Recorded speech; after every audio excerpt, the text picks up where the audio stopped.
안녕하세요. 교준모 섬기고 있는 정영준 목사입니다. 김재현 목사입니다. 오늘은 저희가 새로운 교회를 준비하면서 동역하기로, 그러니까 공동목회를 같이 하기로 했는데 어떤 의미가 있어서 이렇게 하게 되었는지 그 얘기를 좀 같이 나누려고 해요. 사실 한국교회는 담임 목사 제도잖아요. 저도 지금까지 사역을 부교육자로 많이 사역을 해오면서 담임 목사 제도에 대한 한계를 많이 느끼거든요. 예를 들면 한국교회의 담임 목사는 제왕적 담임 목사예요.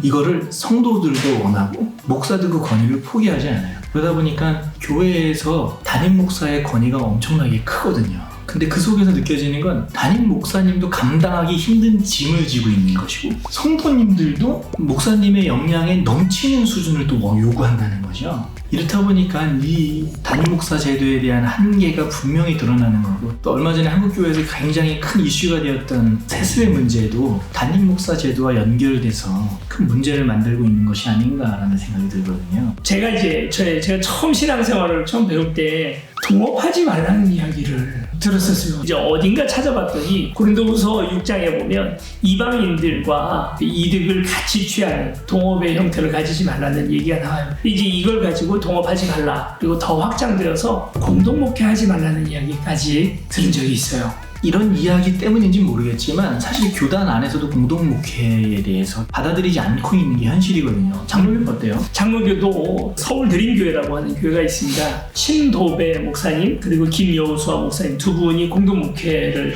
지금도 잘하고 계세요. 근데 이게 장로교 안에서 불법이 되면서 두 분이 교단을 탈퇴했죠. 감리교도 마찬가지예요. 감리교도 공동목회를 인정하지 않고 있거든요. 아예 금지가 되어 있어요. 과연 성경도 그렇게 얘기할까요? 성경에는 증인은 한 사람으로 증인이 되지 않습니다. 그래서 반드시 이스라엘 법정 안에서는 내가 누가 누굴 죽이는 걸 봤다, 누가 누구 거 훔치는 걸 봤다라고 증인을 설 때는 두 명씩 하게 되죠. 두 명이 되게 돼 있어요.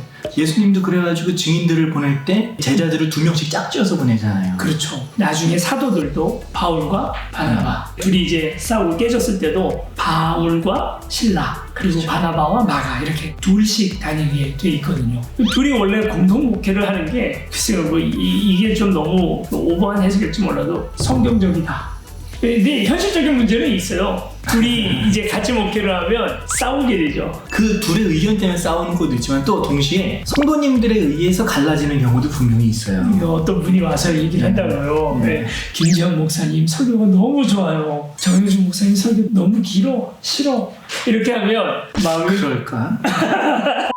제가 섬겼던 목사님이 그랬던 적은 한 번도 없어요. 진짜 설교를 기가 막히게 잘하시는 출중한 설교를 하시는 분이 있었는데 그분이 담임 목사님보다 설교가 아주 좋은 거예요. 그러니까 이제 성도님들 중에 일부가 담임 목사님 설교 너무 싫다고. 그럼 어떻게 됐을까요? 보통 그 상황이면 담임 목사님이 성도들 앞에서 그 부교육자로 설교하는 거를 막습니다. 그리고 보통은 이제 연말이 되면 사역지로 옮겨야 되는 그런 상황까지 벌어지게 되는 거죠. 또 어떻게 보면 성도님들도 그 둘이 같이 있는 리더십 관계를 불편해하는 것 같아요. 근데 그거는 비전이 같지 않기 때문일 수도 있겠다는 생각이 들거든요. 그 비전이 성도님들과 공유되지 않았다는 거죠. 사실 성경적 목표관이라는 것은 처음 창세가 이루어질 때 여호와 하나님은 그의 아들 예수 그리스도 그리고 성령님과 동역함으로 창세가 이루어져요. 창세기 1장에 얘기잖아요. 우리가 함께 만들자라고 계속 얘기하잖아요. 우리가 했거든요. 그리고 인간을 지으실 때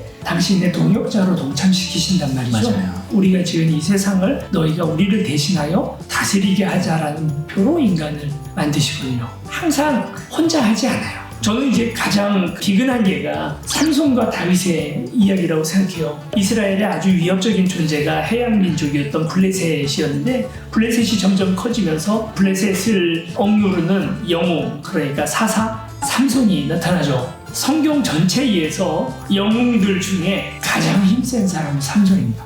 그런데 삼손은 결국 블레셋을 잠잡지 못해요. 결국엔 그걸 다윗이 해내죠. 아마 다윗 혼자만의 힘으로는 이건 불가능했을 거예요. 근데 다윗 주변에는 다윗과 함께 싸우는 동료들이 있었다는 거죠. 사무엘하 23장에 보면 다윗의 여러 부와 제장들 맞아요. 명단이 나옵니다. 그들과 함께 했으니까 가능한 거죠. 그러니까 동역이라고 하는 것은 어떻게 보면 함께 만나서 시너지가 되고 자신 혼자만의 단점이나 이런 부분들을 넘어설 수 있는 정말 귀한 어떻게 보면 성경적인 사역 방법일 것 같아요. 저희가 처음 만난 게 1999년이었죠. 군대에서 군 생활을 하면서 처음 만났습니다. 좀 더 정식으로 말씀드리면 감리교 신학교를 나오셔서 감리교회 지금 목사님이시고 저는 이제 대한예수교 장로회 통합 측에서 광나루 장신대를 나와서 지금 이제 장로교 목사인데 교단은 다르고 교본 추구하는 여러 방법이나 모든 것들이 좀 다를 거예요. 그래서 서로의 장단점들이 같이 커버되고 하는 부분들이 있지 않겠나.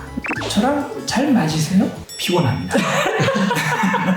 그러니까 한번 맞춰봐요. 이제 목사님이랑 저랑 얼마나 상성이 맞는지 이구동성 퀴즈 한번 해보겠습니다. 네. 짜장 짬뽕 하나 둘 셋. 짜장! 오. 부먹 찍먹 하나 둘 셋. 부먹. 빨강색 파랑색 하나 둘 셋. 빨간색. 피자 치킨 하나 둘 셋. 치킨. 다윗 요셉 하나 둘 셋. 다윗. 베드로 바울 하나 둘 셋. 베드로. 거의 뭐- 걸로 예. 50% 이하 아니에요? 지금 50점 밑이 아니에요? 다시 생각해봐야 돼요. 제가 정영준 목사님의 무엇을 보고 했는지 다른 것보다 정영준 목사님은요 꿈꾸는 사람이에요. 그렇다 보니까 정영준 목사님의 주변에는 그 꿈을 보고 사람들이 많이 있어요. 그 꿈 때문에. 그리고 또 한 가지는 그렇게 꿈꾸는 사람들이 사실은 좀 카리스마적인 목회들을 많이 해오셨거든요. 그렇다 보니까 좀 권위적인 모습도 분명히 있었고요. 근데 정영준 목사님은 권위가 없어요. 권위주의라고 말할 것도 없고 권위가 없어요. 칭찬입니다. 네. 진짜 김재민 목사님 너무 순수하신 분이시고 그리고 또 그 안에 의의가 있으신 분이라고 저는 봤어요. 그리고 또 저는 말씀이 너무 좋아요. 하나님의 말씀을 투명한 눈으로 보실 수 있는 분이거든요. 그래서 이분이랑 같이 사역하면 좋겠다. 그래서 재작년부터 매달 정기적으로 같이 만나서 동역에 대해서 이야기하고 있었습니다. 저희 애덤 그랜트라고 하는 분의 책 중에 오리지널스라고 하는 베스트셀러 책이 같이 봤었는데 그 책에 보면 이제 어떤 사람들이 동역할 수 있는가에 대한 얘기가 나와요. 목사님은 만약에 이제 여기서 종로로 이동을 한다라고 하면 뭘로 가시기를 좋아하세요? 저는 전철을 타겠습니다. 전철 타시는 거죠. 저는 버스 좋아하거든요. 같은 종로 5가로 저희가 이동하려고 해요. 그러면 비전과 목표가 같으면 같이 갈 수 있겠죠. 근데 애덤 그랜트는 그렇게 말하지 않아요. 가는 방법이 같아야 같이 간다는 겁니다. 동역의 가장 중요한 것은 감리교와 장로교가 다르기 때문에 못 가는 게 아니라 방법이 같으면 같이 갈 수 있는 거죠.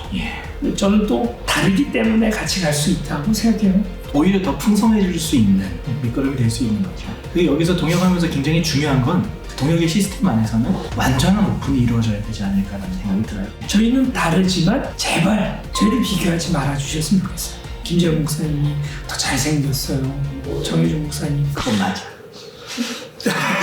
그런 것들로 이제 비교하기 시작할 때 사실 금이 가고 사탄이 틈타 들어올 수 있는 부분이라 생각하거든요. 저희 안에서도 갈등이 있을 수 있고 또 여러 가지 어려운 불편한 점들이 있겠지만 그럼에도 불구하고 이 길을 가려고 하는 것은 어떻게든 이 한계를 넘어서서 더 성경적으로 교회를 이끌어 나가기 위함이거든요. 여러분들이 많이 응원해 주셨으면 좋겠어요. 화이팅! 크로스. 크로스. 안녕.